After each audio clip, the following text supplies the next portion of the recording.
This is a 2-pack of 32 gigabyte micro SD cards with SD card adapters. So I was sent these to review for free. If you wanted to purchase them, the package would cost you about $14, so about $7 per card. So in the envelope, you get 2 of these micro SD cards with adapters that lets you plug them into an SD card slot. The adapters do have a little locking slider, which is unusual. Usually I haven't seen those on adapters too much, but they do have the locking slider. So these cards are marked 32 gigabytes, and they say U3, and then it is class 10, I believe. That's a C with a 10 inside.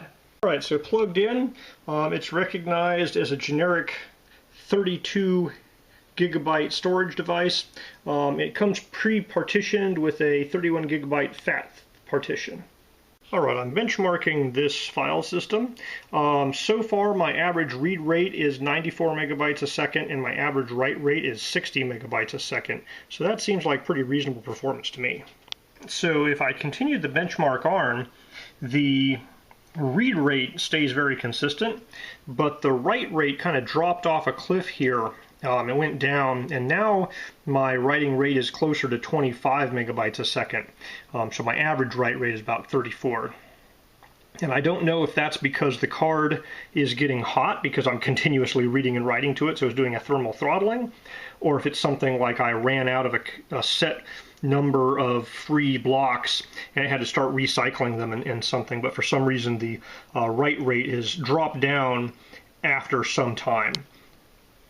So if you're doing, little instantaneous writes, it's probably going to be pretty fast, but if you're doing just continuous rewrites, it might be low. Put the second card into the adapter, so we're testing the second card and the adapter at the same time. Alright, so the second card in the adapter is having similar behavior.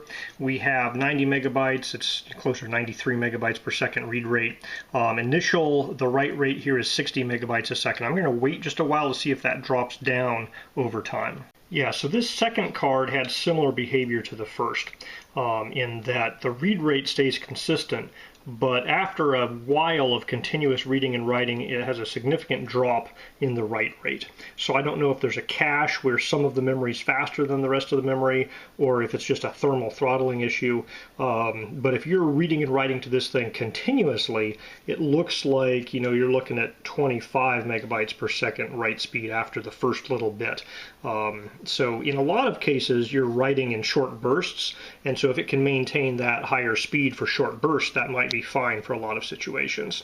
And I mean, 20 megabytes a second write rate isn't horrible, and the read rate is consistently here staying above 90 megabytes a second. Alright, so this is the camera that works very well with name brand SD cards and only sometimes works with generic micro SD and SD cards. So we're going to see how this works.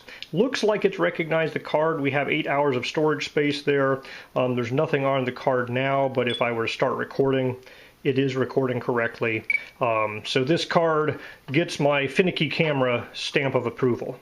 So yeah, at this price point, they seem to perform quite well.